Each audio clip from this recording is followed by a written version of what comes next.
Hello, आज के इस वीडियो में हम डिस्कस करेंगे एक बेहतरीन एक ब्यूटीफुल सम। ये सम है वो based on Heights and distances of trigonometry. तो जब भी हमें ऐसा वर्ड प्रॉब्लम दिया होता है, ये बहुत इंटरेस्टिंग होता है। इसमें सबसे पहले हमें फिगर ड्रॉ करना होता है। बट आप फिगर ड्रॉ कैसे करोगे, इसलिए हमें इस क्वेश्चन को छोटे छोटे छोटे हिस्सों में तोड़ना है और पढ़ना है और ड्रॉ करते रहना। बहुत इजी है, हमने ऑलरेडी इसके बेसिक्स पढ़े हैं, वो 4 कॉन्सेप्ट पढ़े हैं। अगर आपने नहीं देखा है तो उस वीडियो का लिंक मैंने डिस्क्रिप्शन में दिया है, देख लीजिए। ओके, तो चलिए सबसे पहले क्वेश्चन को पढ़ते हैं छोटे हिस्सों में। A boy standing at a distance of 48 metres from a building. Okay, मतलब ये पढ़ते ही हमें ये समझ में आया, यहां पे एक लड़का है और वो एक बिल्डिंग से 48 मीटर्स के दूरी पे खड़ा हुआ है, right? That is what is given. तो इसका मतलब बहुत सिंपल है, तो हम क्या कंसीडर करेंगे? एक बॉय को कंसीडर करेंगे और एक बिल्डिंग कंसीडर। तो ये सिनेरियो लिया है ताकि आपको ये समझ में आए कि रियल टाइम में होता कैसे है। ओके, अभी आपको ऐसे स्केचेस नहीं बनाने हैं, आपके सिर्फ अंडरस्टैंडिंग के लिए दिया गया। Okay, so there is a boy and there is a building. दोनों के बीच में डिस्टेंस कितना है? 48 मीटर्स। तो हमने यहां पे बता दिया 48 मीटर्स का डिस्टेंस है। आगे पढ़ते हैं। Observes the top of the building. Who is observing the top of the building? कौन देख रहा है top of the building? Boy देख रहा है।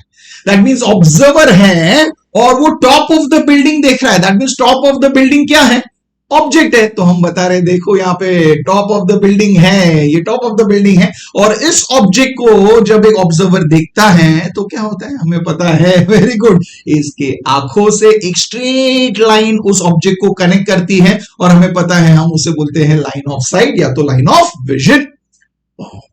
Full very good. आप बोलोगे हाँ, अब ये जो ऑब्जेक्ट है ये हॉरिजॉन्टल लाइन के ऊपर है, इसका मतलब एंगल ऑफ एलिवेशन बनेगा। देखिए क्या दिए, and makes an angle of elevation, wow super, of 30 degree. मतलब एंगल 30 डिग्री है। बट एक चीज बहुत ध्यान से देखना जब आप क्वेश्चन पढ़ते हो, हमने जब यहां पे क्वेश्चन पढ़ा, क्या कहीं पे भी इस ऑब्जर्वर की हाइट दी गई है? नहीं, ऑब्जर्वर की हाइट कहीं पे भी दी नहीं गई है। इसका मतलब यह है कि ऑब्जर्वर का हाइट नेग्लेक्टेड है, हमें कंसीडर ही नहीं करना है। तो अगर इसका हाइट ही नहीं पता है, नहीं कंसीडर कर सकते, तो हम इसे क्या कंसीडर करेंगे? हम ऑब्जर्वर को कंसीडर करेंगे एक पॉइंट, एक डॉट। वेरी गुड, मतलब ऐसा कंसीडर। सो दैट मींस, याद रखना, height of the observer is not given. That means हम उसे कंसीडर करेंगे एक पॉइंट ऑन द ग्राउंड। तो अब मुझे ये बताइए, तो ये ग्राउंड क्या बन गया? Horizontal line. Very good. और इस हॉरिजॉन्टल लाइन के साथ इस लाइन ऑफ विजन, इस लाइन ऑफ साइट ने एक एंगल क्रिएट किया है और ये रहा हमारा एंगल ऑफ एलिवेशन। अब ये एंगल ऑफ एलिवेशन हमें कितना दिया गया? 30 डिग्री। मतलब हम मेंशन करेंगे यहां पे 30 डिग्री। ब्यूटीफुल, ये एंगल ऑफ एलिवेशन है 30 डिग्री। टेल मी, अब ये इजी था? Beautiful, wow super. मतलब हमने जो जो कॉन्सेप्ट्स पढ़े थे बेसिक्स में वो आपको समझ में आ गया और उसे ही अप्लाई करके हमने फॉर्म किया है। इसलिए फिगर ड्रॉ करना बहुत इजी है, बट आपको वो कॉन्सेप्ट समझने हैं और उसे धीरे धीरे धीरे धीरे सब पढ़ते पढ़ते अप्लाई करना है और फिगर बन जाएगा। Okay, it is find the height of the building. अभी हाइट ऑफ द बिल्डिंग हमें फाइंड करना है, तो दैट मींस बिल्डिंग के आप स्केच करोगे? नहीं, याद है? यस, वो एक परपेंडिकुलर सेगमेंट होगा, एक सेगमेंट बनाओगे और याद रखना परपेंडिकुलर होगा वो ग्राउंड को, तो 90 डिग्री मेंशन कर। मतलब एक्चुअली फिगर आपका ऐसे ड्रॉ होगा। मतलब हमें मिला क्या? एक राइट एंगल ट्राइंगल मिला। That is what we got. वो हमें मिल गया। ओके, अब ये राइट एंगल ट्राइंगल है, तो इससे पहले हम नेमिंग दे देते हैं, इसकी 3 वर्टाइसेस, इसको नेम दे देते हैं, राइट है? तो यस, हम इस ट्राइंगल को लेते हैं ABC और जहां पे एंगल भी 90 डिग्री है। तो इस ट्राइंगल को हमें फॉर्म करना है। ये सबको पढ़ के, ये सबसे इंपॉर्टेंट चीज था बच्चों, बहुत बहुत बहुत इंपॉर्टेंट। अब समझ में? बहुत इजी है, बहुत बहुत बहुत सिंपल है। तो क्या आप ये बिल्डिंग्स को स्केच करोगे? नहीं। क्या बॉय बनाओगे? नहीं। समझ गया? यहाँ पे बॉय का हाइट नहीं दिया गया, इसे हमने कंसीडर किया डॉट। तो ऐसे बनाने के बाद कोई स्केचिंग नहीं करना है। मतलब एक्चुअली पेपर में आप कैसे प्रेजेंट करोगे? You will present it like this. एक right hand side corner of your page, you will present this particular figure, ऐसे बनेगा। समझ आ गया? अब फिगर बन गया, अब नेक्स्ट क्या करना है? सुनिए, फिगर बन गया, आपने ड्रॉ किया है, बट मुझे बताइए यहां पे जब मैं AB की बात करता हूं, AB क्या है? आप बोलोगे AB तो हाइट ऑफ द बिल्डिंग है, बट ये हमने ड्रॉ किया है, हमें पता है क्या जो एग्जामिनर है उसे पता है? नहीं, मतलब हमें एग्जामिनर को बताना पड़ेगा, मतलब हमें सिंपल सी भाषा में इस फिगर को डिस्क्राइब करना है। वेरी गुड, चलो डिस्क्राइब करते हैं। तो जैसे मैंने पूछा ए बी क्या है, तो आप बोलोगे ए बी तो हाइट ऑफ द बिल्डिंग है, तो हम लिख देंगे यहाँ पे A B is the height of the building. Simple सरल भाषा में, हम सिंपल भाषा में लिखना है। Okay, very good. ओके, अब आप बोलोगे बीसी क्या है? BC is nothing but yes it is the distance between the boy and the building. और इन शॉर्ट ये सी क्या है? C is the position of the boy. इससे समझ गया कि distance between the boy and the building कितना है? 48 मीटर। तो हम लिख देंगे वहां पे बीसी इज 48। तो हमने इस फिगर को डिस्क्राइब कर रहे हैं, हम वो कर रहे हैं। ओके, और एक बहुत इंपॉर्टेंट चीज है डिस्क्रिप्शन में है कि यहाँ पे एंगल ऑफ एलिवेशन बना है, वो एंगल का नाम क्या है? Angle A C B. तो वो लिखना बहुत जरूरी है, वो मत भूलना, लिखिए angle A C B is the angle of elevation. अब उसका मेजर हमें पता है, मेजर कितना है? 30 डिग्री। तो लिखिए वहां पे angle A C B is equal to 30 degree. तो ये समझ गए, वाह सुपर। अब हमने डिस्क्रिप्शन पार्ट कंप्लीट कर लिया। तो सबसे पहले जब भी ऐसे वर्ड प्रॉब्लम्स आएंगे, सबसे पहले क्या करना है? सम को पढ़ते पढ़ते पढ़ते हमें फिगर ड्रॉ करना है। हम समझ गए। फिगर ड्रॉ करने के बाद हमें सिंपल सरल भाषा में उसे डिस्क्राइब करना है। डिस्क्राइब करने के बाद बोलोगे डिस्क्रिप्शन क्या करना है? अभी हाइट फाइंड करना, मतलब अभी सॉल्व करना है। अब बोलोगे ये भी हमने सीखा है, याद है मैंने ऑलरेडी एक वीडियो में डिस्क्राइब किया है, बताया है आपको। यस, वो वीडियो अगर नहीं देखा उसका भी लिंक मैंने डिस्क्रिप्शन में दिया हुआ है, जरूर देखना तो आपको समझ आ जाए। तो हमें पता अभी हमारे पास एक राइट एंगल ट्राइंगल, और इस राइट एंगल ट्राइंगल में एक एक्यूट एंगल दी गई है। चेक कीजिए हमें और क्या दिया हुआ है? हमें बीसी का लेंथ दिया हुआ है और ए बी फाइंड करना है। मैंने बोला था ये ऐसे एक्यूट एंगल होगा, एक साइड की लेंथ दी होगी ट्राइंगल की, और दोनों में से एक साइड हमें फाइंड करना होगा। सुपर, वाह वेरी गुड। ये फाइंड करने के लिए हमें ट्रिग्नोमेट्रिक रेशियो यूज करना है, वही हमने डिस्कस किया था कैसे करना है। चलिए एक्यूट एंगल देखिए, इस एक्यूट एंगल के लिए हमें देखना है क्या दिया है और क्या फाइंड करना है। तो हमें क्या दिया है? अब बोलोगे हमें बीसी दिया हुआ है। अब इस एंगल के लिए बीसी क्या है? अब बोलोगे बीसी जो है वो है, वेरी गुड, वो है एडजेसेंट साइड, और एबी जो है वो क्या है? Opposite side. मतलब हम यूज करेंगे टैन, ऑपोजिट साइड और एडजेसेंट साइड। समझ आ गया? Very good. सो याद रखना, एंगल देखना है, एंगल के लिए क्या दिया है और क्या फाइंड करना है, उसके बेसिस पे आप डिसाइड करोगे कि कौन सा रेशियो यूज करना है। बिकॉज यहाँ पे ऑपोजिट साइड और एडजेसेंट साइड है। Opposite side of adjacent side मतलब कौन सा रेशियो यूज करोगे? टैन।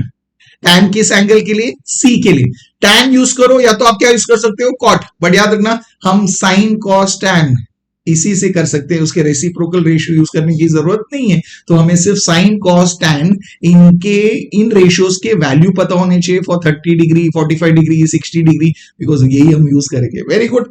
तो चलिए, अब हमने बोला कि हमें समझ गया कि हमें टैन यूज करना है, tan of angle C. Tan का डेफिनेशन क्या है? It is opposite side upon the adjacent side. मतलब ऑपोजिट साइड क्या है? A B. एडजेसेंट साइड क्या है? बीसी। सो हम क्या लिख रहे हैं? A B upon BC. Very good. Okay, अब tan C मतलब tan 30 is equal to A B की वैल्यू। अब ए बी की वैल्यू तो हमें पता नहीं है, तो ऐसे रखेंगे। बीसी की वैल्यू, ओके, बीसी की वैल्यू हम अभी सब्स्टिट्यूट करेंगे, दैट इज 48। तो चलिए आगे हम कैसे सॉल्व करें? अब बोलोगे tan 30 का वैल्यू, हाँ tan 30 का वैल्यू हमें कहां से मिलेगा? ट्रिग्नोमेट्रिक टेबल से।